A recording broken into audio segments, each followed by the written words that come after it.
What's up? It's Alec Torelli, and I hope you're having an amazing day today. I got an exciting announcement for you guys. What once started as my channel on YouTube like 4 years ago with me traveling around the world sharing fun stories and poker hands and a lot of different types of content has evolved into Conscious Poker, which is my poker training site, and I'm basically sharing all poker strategy, basically tools and resources and tips for you guys to take your game to the next level. And I understand that that's what you want here, and I've made this YouTube exclusively dedicated to that type of content going forward. That said, I'm still sharing a lot of things that are happening in my personal life, my life away from the table, how I run my business, my life as an entrepreneur, when I travel around the world giving keynote speeches, and a lot of other types of content on my second YouTube. And so I've made that content available to you guys in a separate place, so when you want that style of content, you can have access to it. You can simply click the link below, help support the new channel that's growing, subscribe there, and get access to a ton of different types of content that's going to help you as an entrepreneur make better decisions, live a better life. So I'm really excited to share that with you guys, and thank you in advance for your support. Second announcement is I get a lot of people asking me about hands, and you guys send me your hands on DM on social media like Instagram or Twitter. And while I love reviewing your hands and having access to them, I kind of get some of the stuff lost. And it's really hard for me to convert a hand from Instagram to get it on the Hand of the Day show. So if you want to send your hands to me and you would like them to be reviewed by me, I would love to do that. I really love sharing my thoughts and reviewing your hands like I'm going to do for you in a minute from this hand from Christoph. But the best way to send them to me is simply click the link below. They will go straight to my email, and I have all the hands in one place so I can select the best ones and review them here in future videos for you guys on the Conscious Poker YouTube. Without further ado, let's jump right into today's episode of the Hand of the Day. Hand of the Day. In today's Hand of the Day, we are playing 1-2 blinds, live cash game. So it's going to be playing very loose. Ranges, meaning the hands that people can have, are going to be very, very wide. So we can sort of expect anything. Now in this hand, and like any hand I review, my strategy and the action is very, very player dependent. When you're playing live poker, you're going to have a read on someone. You're going to be able to look at that person and determine what type of player they are. Are they very, very tight, solid, with very narrow ranges of hands, meaning their range is very strong? Or are they loose, aggressive, and liable to have any two cards? Your strategy for each type of opponent is going to change dramatically. So in this hand here, I'm going to give you my strategy based on what I think I would do against the average player without any reads. If you do have a read on someone, you could then adjust your strategy accordingly. So under the gun limps here for $2, we get a limp in second position, another limp. We're on the button with 2 jacks, and we make it 15. Now I like a big raise size here. Going 8, 10, or 12 is just way too small. You're gonna produce the domino effect where one opponent's gonna call, everybody else is going to call, and your raise basically accomplishes nothing other than building a pot in position, but it doesn't narrow the field, which is one of the key things you want to do when you have a hand like this on the button. So I would like to see a raise of $15 or $20, which is what the hero did. Great job, nice raise size. And now we have an interesting spot where the under the gun villain limp and re-raises to $65. We're in a spot where he limps under the gun and re-raises. So the first thing I want you to think about is what types of hands can he have? The types of hands he's going to be doing this with are bluffs. So bluffs are these types of hands that we beat, like what he has. Let's say he has ace-5 suited or jack-10 suited, something like that. Or he can have something like a nutted hand, which is like aces, kings, maybe queens, or ace-king suited. So we're either way behind or we're way ahead. So our strategy here should be to call. This is one of the better hands we can have. Our hand is definitely strong enough to call in position, but we should never ever be 4-betting here. So our clear strategy is to call, which is what we do, and we go heads up to the flop.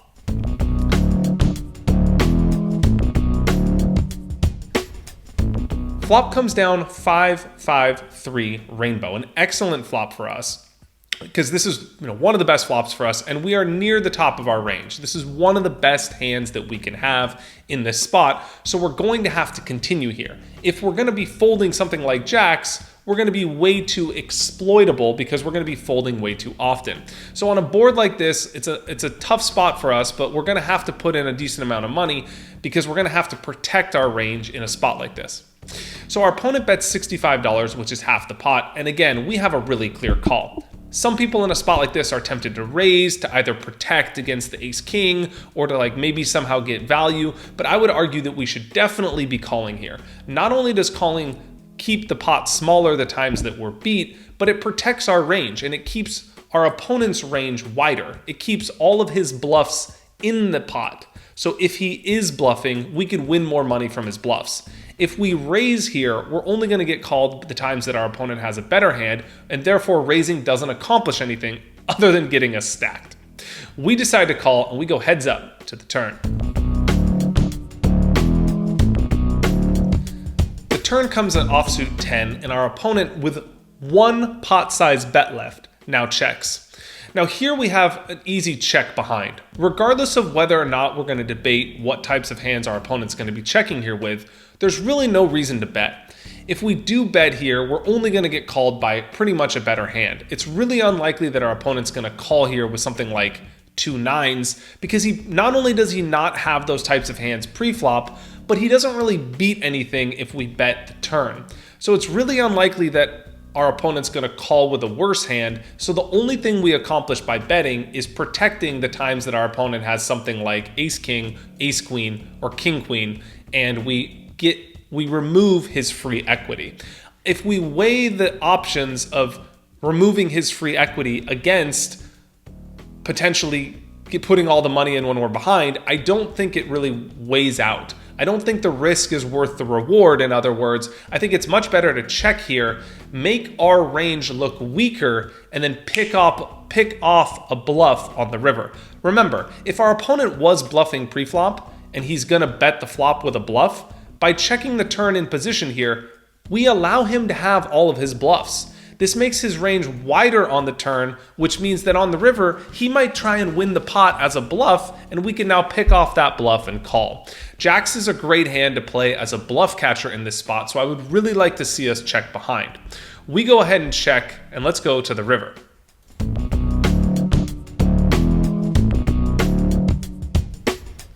The river comes in offsuit 7, and our opponent checks again.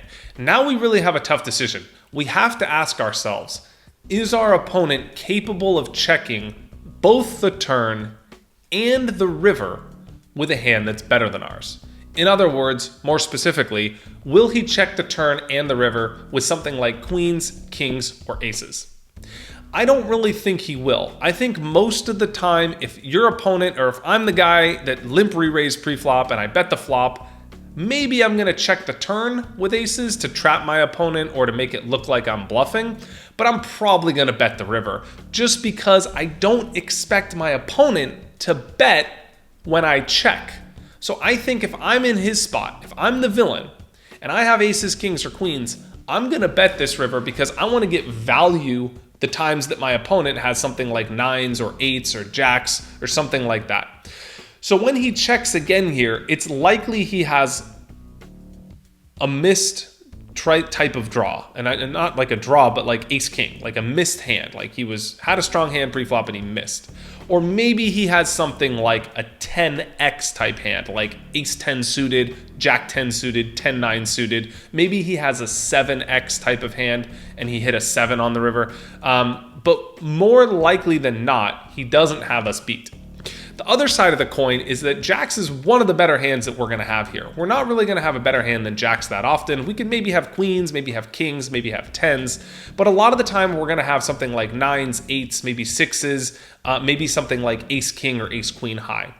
So I'm okay with betting jacks here, and a lot of it would be player dependent. There are some opponents here that I just feel like they're never going to call with worse, and they might be trapping with queens because they're that type of player, and maybe even they have kings because they're just like way too tight and they're going to check. Against those specific types of opponents, I'm going to check here. I would say against 80% of players, I'm going to be betting jacks here just because I feel like even though it's not that likely that I get called, it's so much more likely that I'm good than I'm not good that betting just feels like the right play to me.